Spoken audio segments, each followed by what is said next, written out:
এবং রাজ্য সরকারের পক্ষ থেকে আমরা আশা করেছিলাম তারা শিক্ষক এবং চাকরিহারা শিক্ষাকর্মী শিক্ষক প্রতিনিধিদের সাথে তারা আলোচনায় বসে অন্তত আমাদের কনফিডেন্সে নেবেন।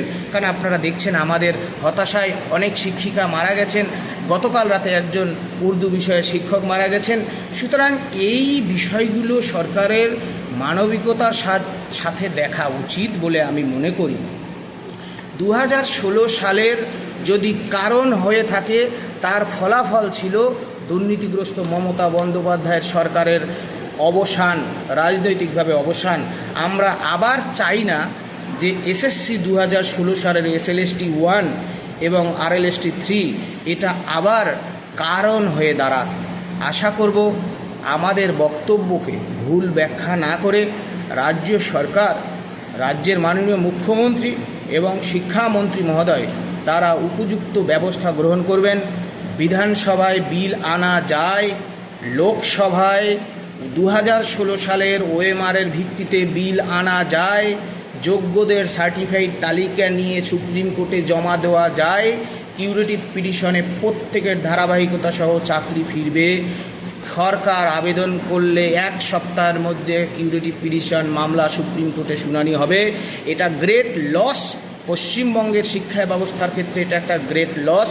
তারা ফ্রেশ রিক্রুটমেন্ট বলে লিখে নিয়ে এসে ফ্রেশার্স ভাই বোনদের বসিয়ে দিয়ে আরও কিছু ভ্যাকেন্সি বাড়িয়ে 16 সালের বহু বিষয়ের ক্ষেত্রে বিভিন্ন ক্ষেত্রে all PH category, physical science, computer science, nutrition বিভিন্ন বিষয়ে যে ভ্যাকেন্সিটাকে রিডিউস করে নতুন একটা গেজেট ফরমেশন করে নোটিফিকেশান দিয়ে যে SLST 2 নামক যে পরীক্ষা নেওয়া হয়েছে সেই পরীক্ষাতেও রাজ্য সরকার যদি মনে করে বিধানসভায় সেক্ষেত্রেও অ্যামেন্ডমেন্ট আনতে পারে যে পরীক্ষাটা নেওয়া হয়েছে সেই পরীক্ষাটা ভুল হয়েছে, সেই পরীক্ষার ভিত্তিতেই আমরা SLST 1 পরীক্ষায় অংশগ্রহণকারী শিক্ষকদের আলাদা করব এবং ফ্রেশার্স ভাই বোনদের রেস্ট অফ দেম ওই 18,617 যে ভ্যাকেন্সি 16 সালের ছিল সেই ভ্যাকেন্সি বাদ দিয়ে বাকি যে ভ্যাকেন্সি থাকবে সেই ভ্যাকেন্সিতে আমরা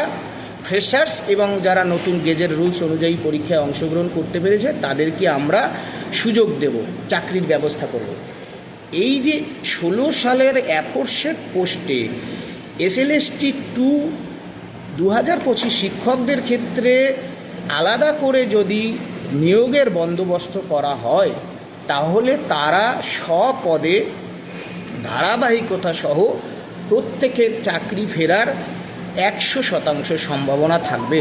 সুতরাং এই দায় ভারতবর্ষের শিক্ষা দপ্তর, ভারতবর্ষের সরকার, পশ্চিমবঙ্গের যেটা জনগণের সরকার সেই সরকার কখনোই অস্বীকার করতে পারে না। এটা আমরা সরকারের কাছে আমাদের এই বক্তব্য আবেদন আকারে তুলে ধরলাম।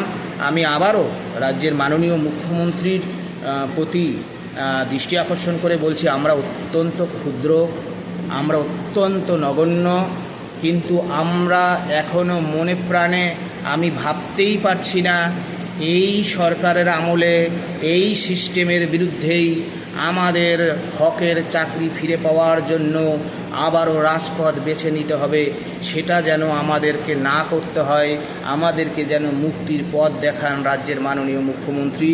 মাননীয় মুখ্যমন্ত্রী আপনার SB আছে, IB আছে, আপনার নিজস্ব সার্ভেলেন্স আছে। আপনি জানেন রাজ্য জুড়ে SLST 1 এবং RLST 3 শিক্ষক শিক্ষাকর্মী, যে শিক্ষাকর্মীদের আজকে 16 মাস ধরে যোগ্য শিক্ষাকর্মী 3394 বিনা কারণে তাদের বেতন বন্ধ হয়ে আছে, তারা অত্যন্ত হতাশাগ্রস্ত, তাদের অনেকেই পাগল হয়ে যাচ্ছে, তাদের অনেকেই মানসিক ব্যাধিতে আক্রান্ত, তারা অনেকেই নার্ভের পেশেন্ট হয়ে যাচ্ছে। সুতরাং জনগণের যদি সরকার হবে, জনগণের যেটা প্রকৃত দাবি সেই দাবিকে প্রতিষ্ঠিত করাই হচ্ছে জনগণের সরকারের প্রাথমিক লক্ষ্য হওয়া উচিত। সুতরাং আশা করব অনেক দিন ব্যয়িত হয়ে গেলেও রাজ্যের মুখ্যমন্ত্রী উপযুক্ত পদক্ষেপ গ্রহণ করবেন। আমরা এই বিশ্বাস রেখে আজকে আমার ক্ষুদ্র কথা রাখলাম। আমি 17 জুলাই থেকে 25 জুলাইয়ের যে বিধানসভা অধিবেশন সেই অধিবেশনের দিকে আমি সহ চাকরিহারারা, চাকরিহারাদের পরিবার, তাদের বৃহত্তর আত্মীয় স্বজন, বাংলার দুর্নীতির বিরুদ্ধে প্রতিবাদকামী আপামর বাঙালি প্রত্যেকেই তাকিয়ে আছে মাননীয় মুখ্যমন্ত্রী তার প্রতিশ্রুতি রক্ষা করবেন, এই আশা আমরা রাখি।